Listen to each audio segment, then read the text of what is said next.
Local Government Unit ng Santa Cruz, Davao del Sur nagpalabas ng pahayag sa pamamagitan ng SB Resolution number 141-26 bilang suporta kay Senator Bato de la Rosa.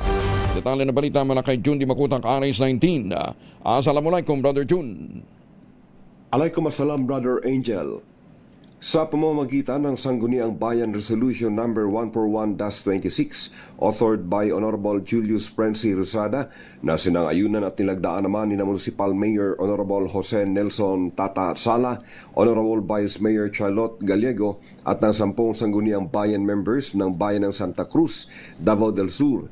Nakasaad sa naturang resolution ang solidong suporta ng Bayan ng Santa Cruz para kay Senator Ronald Bato de la Rosa kung saan lumaki ang naturang senador sa Barangay Bato, Santa Cruz, Davao del Sur. Nakasaad sa naturang SB resolution na itinuturi ng mamamayan ng Santa Cruz bilang anak ng Santa Cruz si Senator Bato de la Rosa kung saan sa Barangay Santa Cruz at sa mga lansangan ng Santa Cruz umano nagsimula ang isang paslit na Senator Bato de la Rosa na ngayon ipinagmamalaki ng bawat mamamayan ng Santa Cruz. Sa nagdaang maraming taon na batid na magkaibigan, may respeto sa isa't isa at may strong working relationship sina Santa Cruz Municipal Mayor Jose Nelson Tata Sala Sr.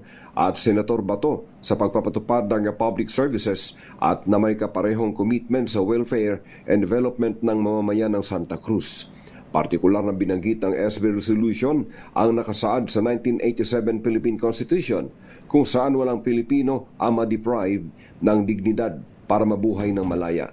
Iniutos din ng ating saligang batas ang due process at ang lahat ng enforcement actions ay dapat lamang umanong nakaangkor sa konstitusyon at sa mga batas ng Pilipinas nang walang political pressure, external interference, or disregard of constitutional safeguards. Ayon pa rin sa Santa Cruz sa Information Office, ang SB Resolution ng Santa Cruz, Davao del Sur ay nakaka-copy furnish umano sa Office of the President, the Senate of the Philippines, the Supreme Court, Department of Justice, DILG, PNP, NBI at ng iba pang concerned government agencies para sa kanilang nararapat na mga aksyon.